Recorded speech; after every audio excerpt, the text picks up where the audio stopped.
नमस्कार, बहुत स्वागत है आपका। आप देख रहे हैं गणपति धर्मासन मार्ग।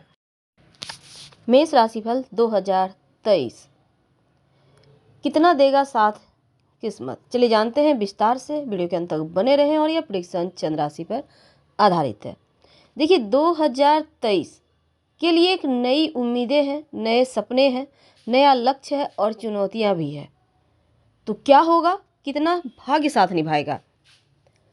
सबसे पहली बात तो 2023 जीवन में ढेर सारी उम्मीदें लेकर आ रहा है, क्योंकि ग्रहों की चाल के अनुसार अगर हम जानें तो देखिए 2023 में मेष राशि वालों, आपके जो सितारे हैं, आपके जो भाग्य हैं, वो आसमान छू सकते हैं। क्योंकि 17 जनवरी को शनिदेव कुंभ राशि में दोबारा से आएंगे और शनिदेव के इस गोचर से मेष वालों की किस्मत ही पलट जाएगी, आपकी दुनिया ही बदल जाएगी।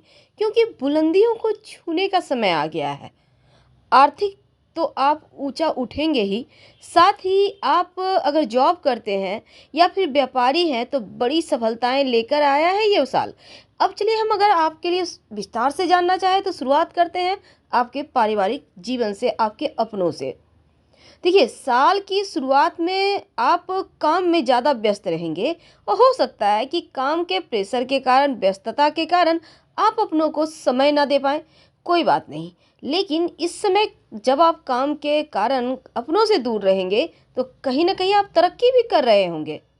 तो यहाँ पर क्या होगा, एक तरफ पॉजिटिव है, एक तरफ निगेटिव। क्योंकि कुछ मामलों में आप अपनों का प्यार से थोड़े से वंचित रहेंगे, लेकिन दूसरी तरफ यह स्थिति आपको और आपके परिवार के लोगों को थोड़ा सा लगेगा जैसे कि थोड़ी कष्ट है। लेकिन जैसे ही साल थोड़ा और आगे बढ़ेगा, देवगुरु का राशि परिवर्तन होगा, तब आपको लगेगा कि घर में कोई शुभ मांगलिक कार्य करवा रहे हैं देवगुरु।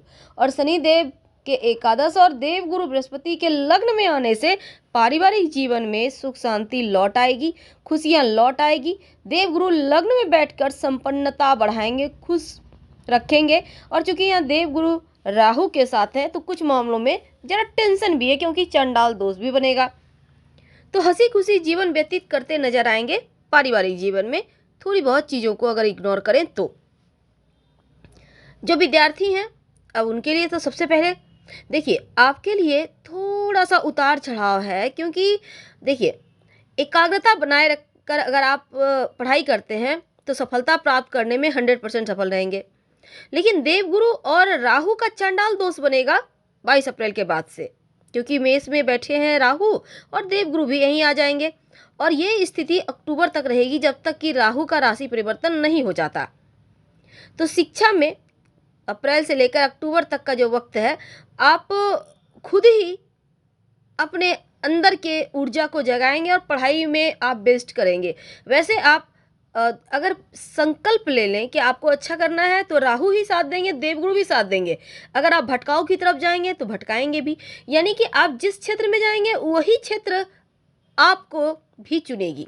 तो क्यों ना अच्छी चीज़ों को ग्रहण करें। खासकर ये विद्यार्थियों के लिए थी। तो आपके लिए अक्टूबर, नवंबर, दिसंबर घर से दूर जाकर, विदेश जाकर पढ़ाई करने का सपना भी पूरा होता हुआ दिखेगा। अगर आप प्रतियोगिता परीक्षा वगैरह में आप भाग ले रहे हैं तो यकीन मानिए एक अच्छी जॉब मिलने की संभावना यहाँ पर बढ़ी हुई है, यानी कि सफलता प्राप्त करने की संभावना है। करियर की बात करते हैं। देखिए, दसम भाव के जो स्वामी है शनिदेव 17 जनवरी को आपके जैसे ही कुंभ में प्रवेश करेंगे तो एक नई उपलब्धि, नई खुशियाँ, आपके इनकम बढ़ेंगे, इनकम के नए स्रोत बनेंगे, एक से ज़्यादा स्थान से धन देंगे शनिदेव। तो उसके साथ ही जॉब करते हैं तो प्रमोशन होगा, आपकी सैलरी बढ़ेगी, इंक्रीमेंट। अब यहाँ पर खुद पर आप खुद ही प्राउड फील करेंगे। तो आपके करियर में 4 चांद लगाते हुए दिखेंगे इस वर्ष। अब हम अगर विवाह की बात करें, देखिए वैवाहिक जीवन के लिए बहुत अच्छा है। शुरुआत में छोटी सी दूरियां हैं काम के कारण, लेकिन जीवन साथी हो सकता है आपको थोड़ा ताना ही दे दे कि आपके पास समय नहीं हम लोगों के लिए, पर कोई बात नहीं, यहाँ पर आप भी पॉजिटिव रहें। क्योंकि जैसे ही देवगुरु बृहस्पति लग्न में आएंगे और वहाँ से आकर पंचम, सप्तम, नवम भाव को देखेंगे और शनि महाराज का गोचर आपके एकादश भाव में आएगा, तो दाम्पत्य जीवन में एक बार खुशियाँ फिर से आ जाएगी। तो थोड़ा सा आपको ही झुक कर रहना होगा, शांत रहना होगा। वैसे तो आप अपनी बच्चों को लेकर बहुत ज़्यादा सेंसिटिव रहेंगे, और अगर आप अविवाहित हैं तो ये वर्ष बहुत खूबसूरत है, क्योंकि मई के महीने में विवाह की बातें चलेगी, या फिर आपके जैसे ही नवंबर दिसंबर का महीना है इसमें आपका विवाह हो जाए, तो 2023 में विवाह होकर ही रहेगा। प्रबल योग बने हुए हैं। वर्ष के अंतिम महीनों में जीवन साथी के साथ कहीं घूमने फिरने भी जा सकते हैं। अगर आप प्रेम विवाह करना चाहते हैं, लव मैरिज, तो जुलाई अगस्त का महीना आपके लिए ज़्यादा अच्छा रहेगा प्रेम संबंध में बंधने के लिए। याद रखिए, ज़्यादा अच्छा रहेगा। तो हम प्रेम की बात ही कर ले, तो अगर आप रिश्ते में ईमानदार हैं ना, तो बहुत अच्छा वक्त है।